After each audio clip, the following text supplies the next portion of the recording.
जीवन को जीने के लिए थोड़ी समझ काफ़ी है। थोड़ी सी बूझ आ जाए, थोड़ी समझ आ जाए तो जीवन को बहुत आसान है जीना।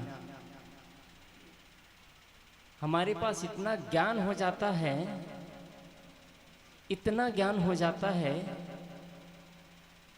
फिर वो बहुत मुश्किल हो जाता है जीवन में।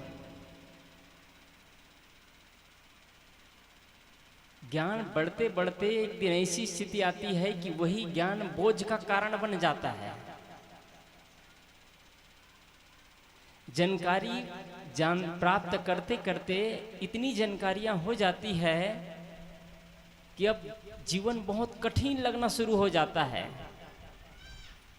क्योंकि जिस चीज का ज्ञान नहीं होना चाहिए था वो उस चीज का भी ज्ञान हो गया। जिस बारे में नहीं जानना चाहिए था उस बारे में भी जान लिए।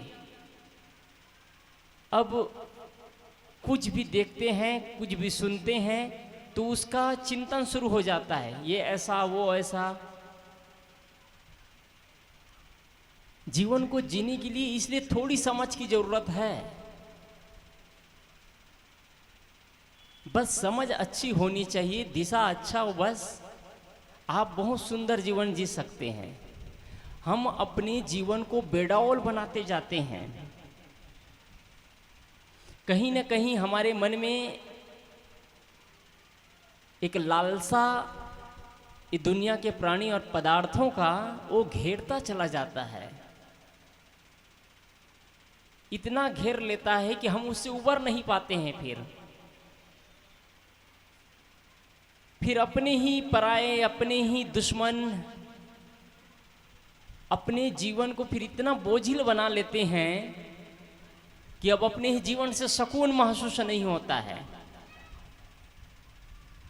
अपने ही जीवन दुखद लगता है और फिर जीवन जीने में कोई आनंद नहीं आता है। उदासी उदासी और मरे मरे आदमी जीता है, क्योंकि कहीं एक जगह सत्य का आधार नहीं पकड़ा। जहां देखिए वहां चिपकते गए, जहां देखिए वहां चिपकते गए। कहीं वहां से मिल जाए, कहीं वहां से मिल जाए, कहीं वहां से मिल जाए। जीवन भर इधर उधर करते बीत जाता है। सत्य तक पहुंचने का प्रयास ही नहीं किया। एक आदमी जब गुरु करता है तो एक गुरु से शिक्षा लेता है, उनके सत्य के बारे में जानने का प्रयास करता है। उनको जानकारी ही नहीं हुई, फिर वो दूसरे गुरु के पास जाता है, फिर तीसरे गुरु के पास जाता है, फिर चौथे गुरु के पास जाता है। जीवन ऐसे ही बदल जाता है। जीवन ऐसे ही बीत जाता है। गुरु बदलते और जगह बदलते जीवन बीत जाता है। कहीं पर जाकर के ठीक से गोता ही नहीं लगाए, बस ऊपर ऊपर तैर रहे हैं हम। जीवन को हमने बहुत कठिन बनाया है। अगर कोई सदगुरु कबीर की चर्चा करे और कबीरपंथी कौन, तो कबीरपंथियों का कोई लेबल नहीं है। पूज्य साहब जी कहे ना भी कि इसका नाम जपो, उसका स्मरण करो, उसकी पूजा पाठ करो, इसकी अर्चना वंदना करो। सदगुरु कबीर ने इन सारी चीजों को ये दरकिनारे कर दिए। सिर्फ आपको जिन समाज के बीच में रहते हैं, जिन लोगों के बीच में रहते हैं, उनके साथ प्रेम से जी ले बस। और बहुत लोगों के साथ नहीं, बस हम जिन लोगों के साथ में हैं मात्र उन्हीं लोगों के साथ प्रेम से जी ले। फिर आप किस मत पंथ को मानते हैं, किस गुरु से जुड़े हैं, किस संप्रदाय से जुड़े हैं, ये बहुत महत्वपूर्ण नहीं है। फिर आप जिन लोगों के बीच में रहते हैं उन्हीं के साथ आनंद से जी लेते हैं। यही सदगुरु कबीर की शिक्षा है, यही सदगुरु कबीर का मार्ग है। सत्य के साथ जीना, सत्य के साथ रहना। हम सत्य को नहीं समझ पाए, सत्य से हम अछूते रह गए, बहुत दूर, सत्य से बहुत दूर रह गए। इसलिए हम सत्य को समझने का प्रयास करें। और सदगुरु कबीर के मार्ग में सत्य को समझना बहुत ही आसान है। बस आप नया निर्माण मत करिए, नए चीज़ों के बारे में मत सोचिए। जितनी जानकारी आपको मिलती है अपने आप से आपको उतनी ही जानकारी है। हकीकत ये है हम जितना जानते हैं उतना को जी ले तो उतना ही से कल्याण है। पानी पचाओ आप ना तो पानी मांगे ना पियो, इतना ही काफी है।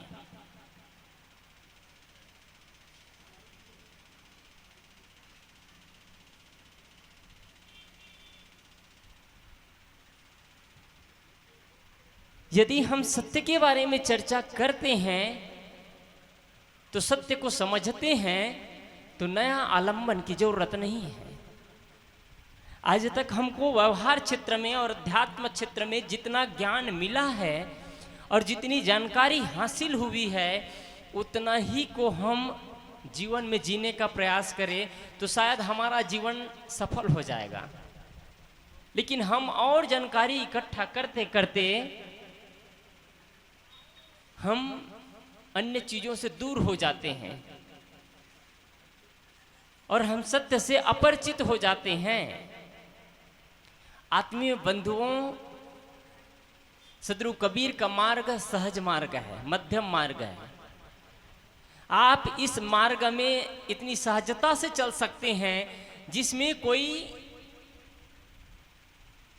नया कर्म कांड ही नहीं है। आप जिस जीवन को जीते हैं उसको आप सहज कर ले, बस इतनी ही जीवन में आप आनंद से जी सकते हैं। हम जीवन में सहज नहीं हो पाए, हम जब भी रहे तो असहज रहे। सहज जीवन हमको पसंद नहीं आया। हम बनावटी जीवन, बनावटी कर्म कांड में ही दुनिया में डूबते रह गए। सदगुरु कबीर इसी चीजें से बचने के लिए कहते हैं, मध्यम मार्ग की चर्चा करते हैं। जब कहीं गए हो रास्ते में या घर में बच्चा हो तो बच्चा रोता हो तो माँ क्या करती है? माँ उस बच्चे को खिलौना पकड़ा देती है, खिलौना पकड़ा देती है। अब वो बच्चा क्या करता है? एक चीनी का बनता है मीठा, उस खिलौना को पकड़ा दिए, वो किसी का मूर्ति बना रहता है उस पे। तो बच्चा क्या करता है? कभी उस खिलौना का हाथ के तोड़ करके खाता है, तो कभी उसका पैर तोड़ करके खाता है, तो कभी सीट तोड़ करके खाता है। उनको ये मतलब नहीं है किस देवी का, किस देवता का मूर्ति है, इससे कोई मतलब नहीं है। उनको बस इतना मतलब है कि ये मीठा है, खिलौना है, इतना ही मतलब है। जब एक बच्चा और रो रहा हो तो एक माँ क्या करती है? उसको कुछ और प्लास्टिक का खिलौना दे देता है। वो खिलौनों में उनको कुछ देर तक आनंद आता है, उस बच्चा को कुछ देर तक खिलौना में आनंद आता है, उस मूर्ति में आनंद आता है। लेकिन जैसे जैसे वो बड़ा होता जाता है वो बच्चा, उसको खिलौना नहीं चाहिए। आप खिलौना ला करके दोगे तो फेंक देंगे, उसको खिलौना नहीं चाहिए, वो मूर्तियां नहीं चाहिए। बच्चा समझदार है, उन खिलौनों को किनारे कर देता है। और हम क्या करते हैं? हमने जो शुरुआत की इस स्थिति में हमने शुरू किया था एक खिलौना का, मन को आधार देने का, कहीं देवी में, कहीं देवता में, कोई भगवान में, कोई भगवती में, किसी का आधार लेकर के हमने जीवन का शुरुआत किया और आज तक वहीं अटके रह गए। बच्चे के पास बूझ आया, बच्चे ने खिलौना छोड़ दिया, बच्चों ने खिलौना छोड़ दिया। आज भी हम वही खिलौना को खेल रहे हैं, आज भी उसी में हम लटके हुए हैं। आत्मीय बंधुओं, गर्व से हमको विश्वास होना चाहिए कि हम कबीरपंथी हैं। इन खिलौनों से बचे, अपने को बचा करके रखे, अपने बच्चों को सही दिशा की ओर ले जाए, बच्चों को उन खिलौनों से बचा करके रखे, बच्चे को अंधविश्वास और चमत्कार से बचा करके रखिए। आज की भवधारा में, अंधविश्वास में, कर्म कांड में बच्चे डूबते चले जा रहे हैं, बच्चे को ज्ञान नहीं हो पा रहा है। और जैसे ही बच्चा पैदा होता है वैसे ही आप उनको वही खिलौना फिर पकड़ा देते हैं। बच्चा जन्म लेता है, उनके पैरों में धागा बांध दिए, गले में ताबीज बांध दिए।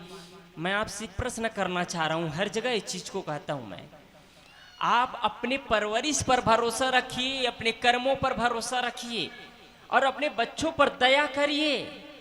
उनको कर्म कांड में, अंधविश्वास में, धागे में, ताबीज में, इस पर भरोसा मत कराइए। उनको अपने बाहुबल पर भरोसा कराइए। आपको इतना विश्वास नहीं है, 5 फीट का शरीर लेकर के चलते हैं और आप अनपढ़ और गंवार की तरह हम जीवन जिए, तो हम कैसे कबीरपंथी, कैसे एक शिक्षित व्यक्ति, कैसे एक समझदार व्यक्ति, कैसे एक सज्जन व्यक्ति कहलाएंगे? कहलाना नहीं, होंगे कैसे? ये चीज को महसूस करें। हम ये बच्चों वाला खेल बंद कर दें। अब आने वाले पीढ़ी पर दया करना सीखिए। आपके बच्चे तरस जाएंगे, सत्य से वंचित रह जाएंगे, सत्य से रूबरू नहीं हो पाएंगे, अध्यात्म की परिभाषाओं को नहीं समझ पाएंगे, जीवन का केंद्र क्या चीज है इसको नहीं जान पाएंगे। माता पिता संत गुरुजनों के प्रति श्रद्धा और भक्ति, प्रेम, निष्ठा खत्म होता चला जाएगा। ये आज के आबू हवा है। कितने बच्चे बैठे हैं सत्संग से? आज के बच्चों को सत्संग की जरूरत है। ये बड़े बुजुर्गों को सत्संग की जरूरत कम है। ये तो अपने अंदर सत्य से रूबरू हो चुके हैं, सत्य को इंक्लूड कर चुके हैं, इकट्ठा कर चुके हैं, उस पर जीवन को जी सकते हैं। लेकिन आने वाले पीढ़ी को सत्य से रूबरू होना है, लेकिन आने वाले पीढ़ी को इससे कोई मतलब नहीं है, क्योंकि आपने वो शिक्षा ही नहीं दिया। कहीं ना कहीं आप उन चीजों से आपने दूर रखा। इसलिए आत्मीय बंधुओं, जरूरत है सत्संग की। सद्गुरु कबीर के विचारों को मानना बहुत आसान है और बहुत कठिन भी है। क्यों आसान? उसके लिए है क्योंकि सद्गुरु कबीर की साधना में कोई आधार नहीं है। तुम यहाँ जाकर के पूजा करना है, तुम उनको पाठ करना है, उनका नाम जपना है।